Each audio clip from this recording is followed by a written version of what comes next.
Olá, a partir de agora você acompanha conosco uma conversa com o senador Cacá Andrade.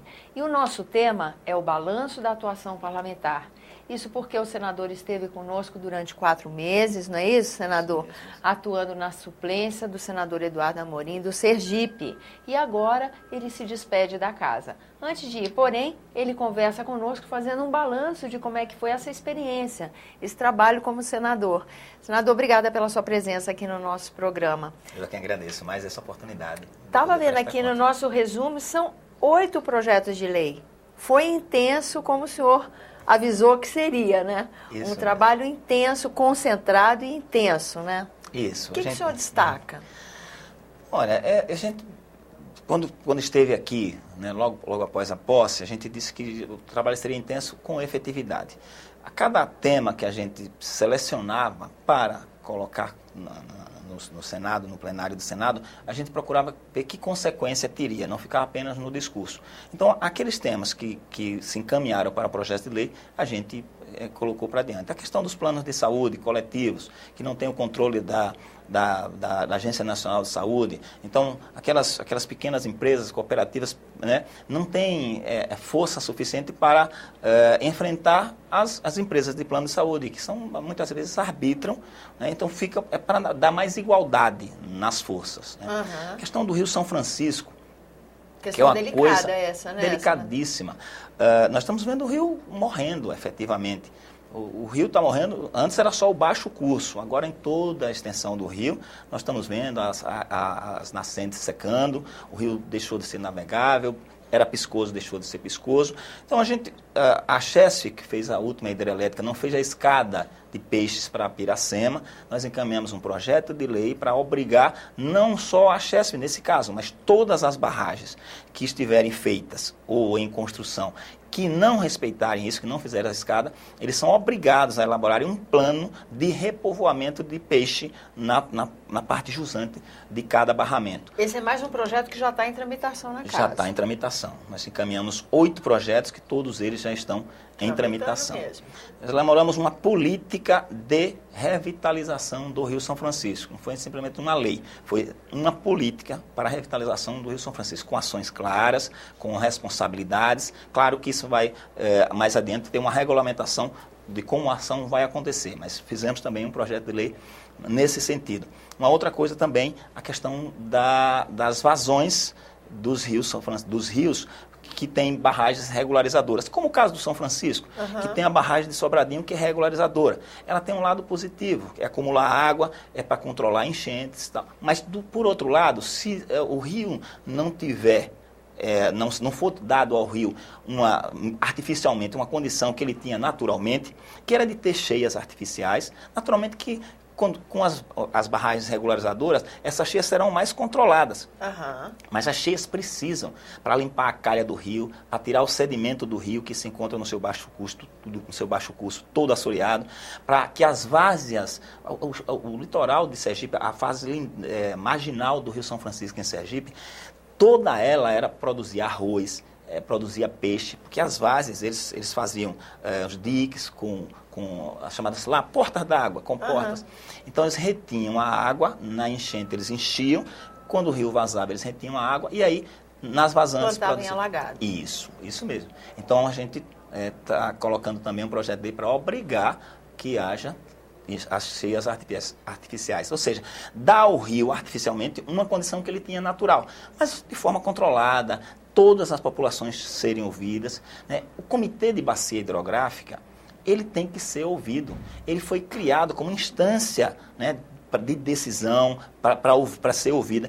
Os comitês de bacias, pelo menos o nosso lá, ele não tem sido ouvido. Não tem voz. Não tem voz. Então, é preciso que haja também isso. Realmente o senhor chegou na casa com uma atribuição muito séria, muito complexa, né, senador, que envolve o interesse e a vida cotidiana de muitos cidadãos, né? Uma outra coisa também que a gente colocou. Muitas pessoas, a gente vê, a questão da perícia do INSS. Então, a perícia do INSS, a pessoa adoece, vai para fazer uma perícia, às vezes a pessoa fica 90, 120, 180 dias para fazer a perícia. Então, a pessoa até lá pode até morrer. Sim. Então, a gente colocou um projeto de lei limitando a 45 dias que a perícia seja feita. Se ela não for feita, automaticamente o benefício acontece. Se por acaso houve má-fé, essa pessoa será punida. Se não houve má-fé, ela tem o direito garantido. Tem o direito garantido. E não fica amíngua. Isso. Uma outra coisa também que a gente colocou, existe um índice de câncer de pele. O maior índice de câncer no Brasil é câncer de pele. Então nós somos um país solar. Isso, tropical, com colonização europeia, então muita gente de pele clara exposta a uma radiação muito intensa. Então os filtros solares são muito caros hoje. Só quem pode comprar é quem tem algum dinheiro. Então a gente colocou um projeto de lei, a gente espera que passe, que esses filtros solares sejam distribuídos pelo Sistema Único de Saúde para as populações carentes. Porque a quantidade de pessoas mutiladas e... Né, é um problema de saúde pública. É um problema de saúde pública também. É um problema de saúde pública. Mais algum que o senhor gostaria de mencionar? São 8, eu não sei se eu cheguei a relacionar todos. Falamos do Rio São Francisco, nós estamos com um assessor aqui, vocês estão contando, gente? Eu também estou perdendo a conta. Vamos ver aqui na lista se a gente falou de tudo. Revitalização do rio. Isso. Também recursos hídricos, protetores solares, INSS. Medicamentos fracionáveis, esse também é importante, hein? Isso. O que acontece com medicamentos hoje? Se você vai tomar um antibiótico, normalmente antibiótico se toma por 7 dias. O médico receita 2 comprimidos normalmente, de 12 em 12 horas. 7 vezes 2, 14. Isso. Não existe, né? Não existe nenhuma que eu conheça, ou a caixinha é com 10 comprimidos, ou com 20. Se você compra 10, você não vai curar a doença. Se você comprar 20, você está gastando dinheiro a mais.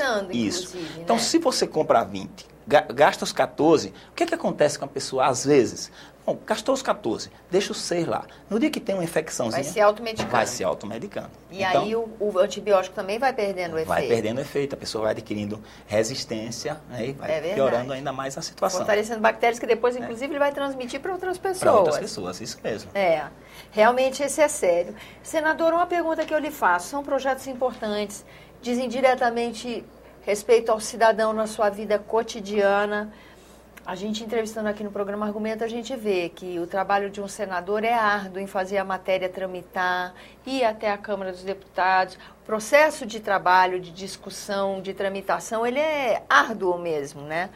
O senhor está contando com o senador Eduardo Amorim para ajudar a monitorar, pastorear esses projetos? Sim, senador Eduardo Amorim, tanto quanto eu acompanhei os projetos dele que estavam em curso, ele vai acompanhar, mas outros senadores também, dada a relevância da matéria, também se comprometeram em serem vigilantes nisso. Isso é importante, né? Às vezes até o próprio relator da matéria, né? O pessoal da Comissão de Assuntos Sociais, o senador Paulo Davim, todos esses projetos que têm cunho social, eu relatei para ele, que chegarem na mão deles serão dado andamento, né? Então a gente espera que, dada a relevância desses projetos, eles tenham consequência.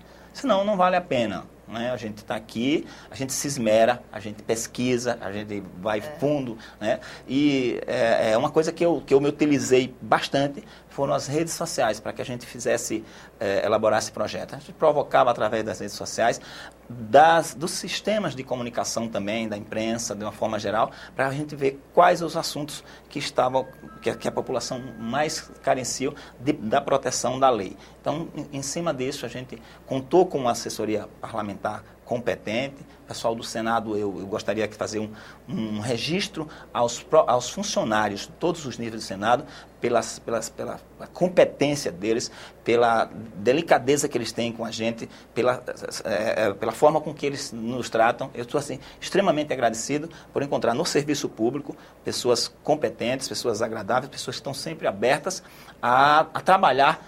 Cada tema que a gente colocava, eles colocavam para si a responsabilidade, pesquisavam fundo e nos davam a condição de elaborar projetos viáveis. Que bom, senador, escutar isso. Eu vou agradecer em nome dos funcionários do Senado, já que eu sou da casa, agradeço em nome de todos eles. Senador, acho também uma coisa importante que o senhor comentou aqui, como é importante o cidadão estar em contato com o seu parlamentar. E como efetivamente isso é uma maneira de exercício de cidadania, né? Isso mesmo, com certeza. Isso motivou o senhor a encaminhar propostas em função desse contato. Quer dizer, o cidadão também tem uma garantia de que há uma possibilidade de relacionamento mais próximo com o Congresso Nacional, né? Isso mesmo. Uma coisa que eu fiquei assim extremamente satisfeito foi exatamente o fato da gente ter recebido sugestões de outros estados. A gente recebeu, por exemplo, sugestões de estados como Santa Catarina, né? Recebemos do Rio de Janeiro, de vários outros estados que assistem à TV Senado. Teve pessoas desses estados que pediram cópias de pronunciamentos. A questão das mudanças climáticas, um assunto que a gente colocou aí ainda essa semana, que é uma coisa séria, que é uma coisa que está acontecendo no dia a dia. Eventos extremos, a gente está vendo enchentes extremas de um lado, secas extremas do outro, temperaturas altas extremas de um lado, temperaturas baixas também extremas do outro. Então, está mais do que na hora da gente entender que a natureza já está respondendo e que os efeitos a gente está vendo aqui a nível do Brasil. Quem imaginava uma seca no norte? Quem imaginava uma seca no sudeste? Seca era coisa de nordestino, do polígono das secas. Era restrito, Era restrito. Então está cada vez mais provado que o mundo é uma teia e que ela cada um tem comunicação e essa comunicação ela vai como se fosse se reverberando e vai ampliando como uma onda as suas consequências. Então, nós seres humanos entendemos que vivemos numa aldeia global e que essa aldeia é como uma teia mesmo, né? Olha, você toca aqui, todos estamos interligados. Né? É verdade. Senador, eu queria agradecer a sua presença aqui no nosso programa. Às vezes que o senhor aceitou o convite e prontamente participou aqui conosco do argumento.